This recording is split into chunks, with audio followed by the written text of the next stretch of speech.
pastor of New Water in the Desert Apostolic Pentecostal Church. Okay, specifically, we are here to talk about the outbreak of the deadly disease that has to do with the coronavirus. What's your take? Uh, First, we want to bless God for the opportunity you're giving us to sit down with you and to speak to Liberians everywhere and residents in our country and beyond.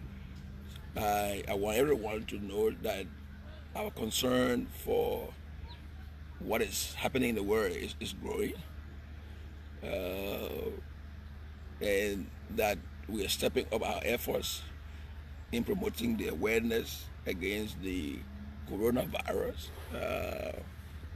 that is causing so much problem, across the world. Right now, we hear there are more than 140,000 or so cases affected persons around the world, and there are a few thousand deaths, in many countries. And what is even more worrying is that some of the big countries in the world with very strong health systems are the ones, being attacked, by the virus. And here at home, the effort has been to do what we can to ensure that we mitigate against the virus coming into Liberia. And on this note, we want to thank God for the Ministry of Health, for the National Public Health Institute, and all the other actors for all the efforts that they have been making to ensure that our borders are secure, airport, seaport, and the various entry points, and to also increase the awareness on what is required, the preventive measures that are required to ensure that Liberia doesn't suffer from this virus. And one of the reasons why we are concerned, and as all Liberians know, is that we've had our share of Ebola, and we know how devastating Ebola was to Liberia, to Sierra Leone, and to Guinea. The official estimate is that more than 11,000 persons, got killed by the Ebola virus, and by then the rest of the world, came to our aid, in the Mana River, basin. Now that the rest of the world has also been affected by, this virus, it's important that Liberians take precaution. It's important that we do whatever we can do as Liberians to ensure that our borders are protected, that our people are spared the scourge of this virus. That's why we are appealing to Liberians who are coming in, going out, whatever the instructions are, whatever the protocols are, the preventive health protocols that are required at the various entry or exit points, that we will be able to abide by those protocols. This is not a time to ask someone or question someone about who you are. We're talking about a virus that knows no boundary. It's affecting people in low and high positions. Imagine what happened last week. The wife of the Prime Minister of Canada, tested positive, for the virus. The wife of the Prime Minister of Spain tested positive for the virus. The press secretary of the president of Brazil, and just think about that. And all these people, you never know who you're coming in contact with, and what threat that person could pose to you. Okay. So here back home, it's important that we Liberians focus on the preventive measures. As Wash your hands. okay, as church leaders, what are some of those precaution messages you are giving to your congregation? First, we are encouraging our church people all throughout the country to continue to pray. Pray. We know that the Bible speaks to pestilence, that there will be pestilence. There will be diseases for which we don't know the cure.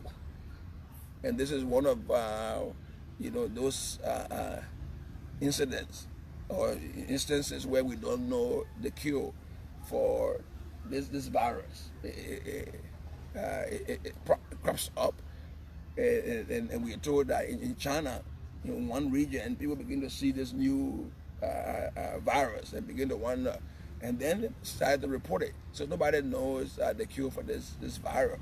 The efforts being made to find a vaccine, but that hasn't succeeded, yet. So what we're doing is to help raise the awareness on the preventive measures. First, that we all should abide by the health protocols. If you are coming in the country, going out of the country, whatever is required, of you by the health authorities, by people who are assigned to ensure that we are safe, that we will abide by that.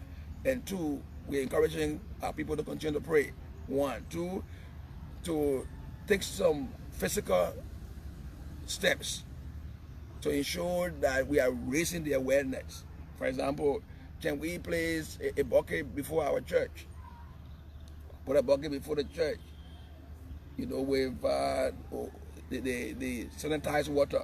People can wash their hands, so that we can remind ourselves that something terrible is happening in the world, and we need to protect ourselves, and we need to avoid coughing, sneezing other people's faces.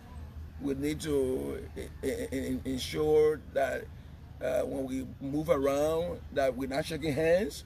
We're not shaking hands. That we, as much as we love one another, and it's within our DNA to shake hands, but based on what is happening around the world, and people are going in and out, and for Liberia, our borders are still open. We still have flights in and out of the country. So it's important that we take the necessary precautions to ensure that we are safe. Okay. So the religious community is raising the awareness. Let's protect ourselves. Let's prevent the spread of the coronavirus into Liberia. Let's do it by abiding by the preventive protocols that have been developed by the health authorities. Let's also do it by ensuring that we abide by the preventive measures, the hygiene that's required to ensure that we are safe from this virus. How do you feel countries in the sub-region, or specifically Cote d'Ivoire, confirmed a case, and we are next door to this country? How do you feel? I feel troubled. I worry about our capacity to handle an outbreak beyond our measure. I worry about the fact that we've seen already a lot of chaos in our lives. We've seen civil war, we've seen Ebola, and the coronavirus is so disruptive. It's going to impact, our global lives in ways that we may never understand. Can you imagine that even though you have NATO, the North Atlantic Treaty Organization, but America, the United States, has closed her borders to Europe for the next 30 days? That's how scaring it is. That the United States is saying that they will not entertain non-Americans going back to the United States from Europe over the next 30 days. So it's a concerning issue, and we hear that, for example, the virus is presented itself in Ivory Coast or in Ghana or in Nigeria. We're concerned. We feel trouble. We feel then that it is time for us to raise the awareness, to heighten the awareness against the coronavirus, so that we are spared. Our young children, our women, our elderly people, because we're told that if, for example, if you have a weak immune system, that you're more vulnerable, and we know that most of our older people, you got different kinds of sometimes ailment, and God forbid if you contracted the virus, that the virus could be a threat, to your existence. What will you tell the government? We heard of Italy, America, and other parts of Europe and Africa, and you have people traveling in and out. What will you tell the government when it comes to preventive measures? Some are suggesting the government should quarantine those people who are coming. What will you say? Is it a prudent for us to block or to ban travels between those nations? We should have fear, but we should take precaution. I believe that anyone coming from a country where the virus is very active should be quarantined. We should take preventive measures to protect our people. Right now, I believe the number one intervention in the world is this fight against the coronavirus. Every president, every government should focus on that fight, including ours. It's about time that this level of awareness, this level of intervention is addressed daily by the executive mansion, so that the people can get a real feel of what's happening, in terms of our mitigation efforts, our preparatory, efforts, our whatever we are doing.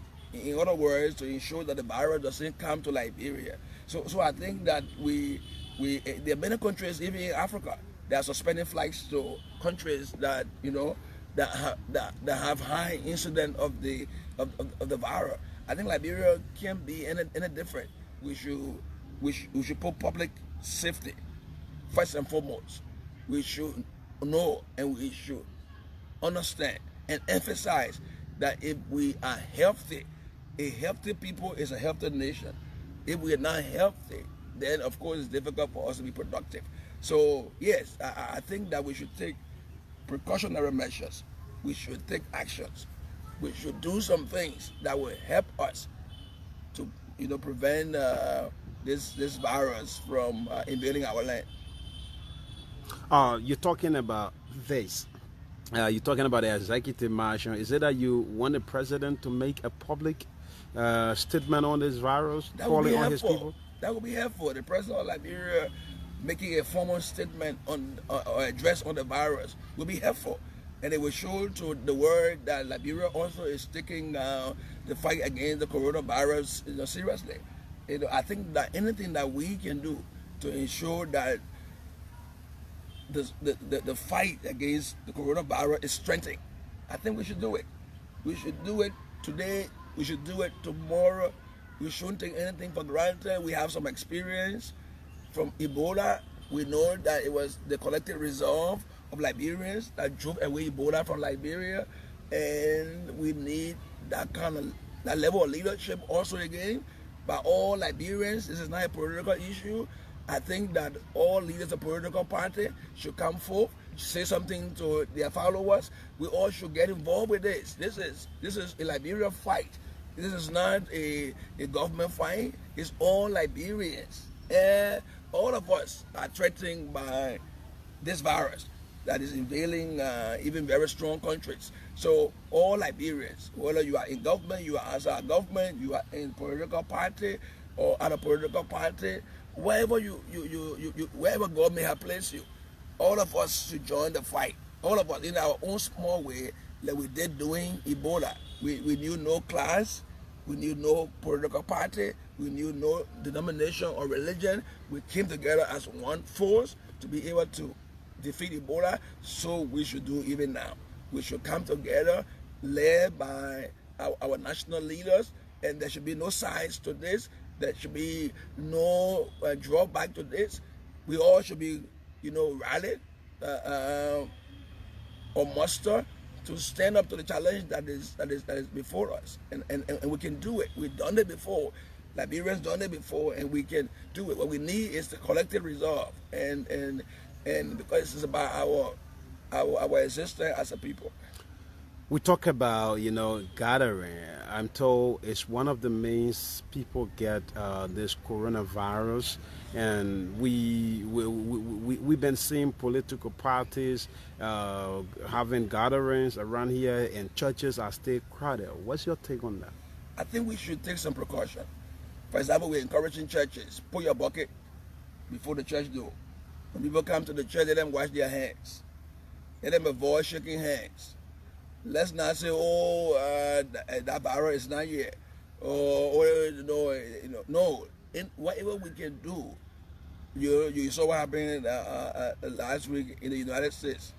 The president of the United States tried to shake hands, and the press people were concerned. So he went by over the weekend and said, well, we will try, we're trying, but shaking hands is part of the tradition. So this is where we are. Shaking hands is part of our tradition as Africans. But where we are, we need to take precaution. We need to apply the preventive measures. So churches, so the mosques, so the schools, the communities. Let's put our buckets down. Let's put the soap there, put the dental liquid there. Let people wash their hands as they go in and come out. People avoid shaking hands. Let's sensitize ourselves. Let's make ourselves aware of what's happening in the world so that we can protect, our lives. We're still talking about churches. There are churches that are overcrowded. Is it prudent for them to remain at that, or what are some of the ways you think they can do to minimize those crowds as we go through this difficult time? First, they should pray. Second, they should provide the awareness on the coronavirus, that there is a deadly virus currently on the earth. It's been here now, 3-4 months period, and it can be contracted through sneezing, coughing, from an affected person, and or touching things that have been contaminated by an affected person. And then the third thing is to apply the preventive measures. Every church, every mosque, every school, every community, every home where you got more and more people moving in and out, it's important that we go back to our Ebola orientation. Let's protect ourselves. If you go into the taxi, we got a problem with the taxi. People get into the taxi, it's jammed up, it's all squeezed up. We need to find a way to protect ourselves. So to the pastors, we have a crowded church. All of us, have crowded, churches. People come in, and what we do is provide them the awareness that they should be aware that the coronavirus, this new strain, they call it the Nova COVID-19. Nova means new strain of virus or viruses that is, moving across the globe at a speed that, have made people now to revert to, the 1918 Spanish flu that killed between 50 to 100 million people right after World War I. And we are praying, that we should not get to such a place, because you got all kinds of estimates all around the world about what could happen to the earth, what could happen to the global community, and the consequence of this virus on ordinary life. And we pray that that doesn't happen. For example, if a place is quarantine and you go home and sit down, somebody may lost a job, somebody, let's not even underplay losing a family member. So it's important that we churches and the Pope has suspended his services in Rome, because Italy has become the new epicenter of the coronavirus. It's moved away from China. We thank God for China. China used to have more than 80,000 cases. By the weekend, China had over 10,000 cases. And it's good news. And we hope that kind of news is able to duplicate itself all across the world, so that the world can find some rest. The world can find some peace. The world can go back to doing normal things, as we move on with building our lives. Okay, finally, before we take leave of you, when it comes to taking this message out to the ordinary people, what are some of the means you think we can reach out to the rest of our folks in Liberia, some of those who cannot understand the Quiz language? The radio is important. The radio is important. The radio can play a very important role in trying to get our people to understand what is happening in the world and helping our people understand the various languages.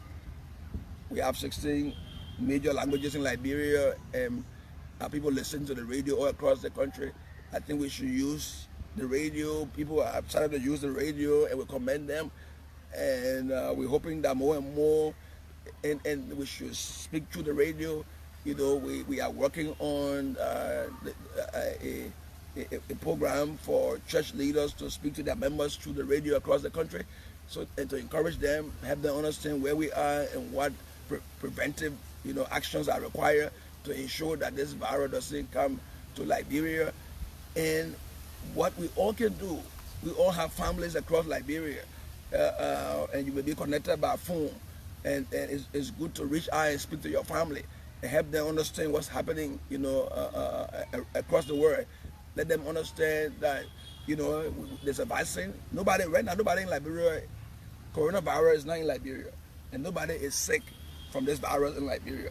What we are doing is we are trying to take measures that will help us prevent this virus from coming to Liberia. So using the radio, all of us reaching out to one another, whatever, you know, media we can use to be able to get this message across, like we are doing right now on behalf of the religious community, encouraging all Liberians to take the preventive measure, encouraging travelers as you come into the country that you abide by the health protocols at the various entry points, whether it is at the RIA, if they say you should show up so you can be tested.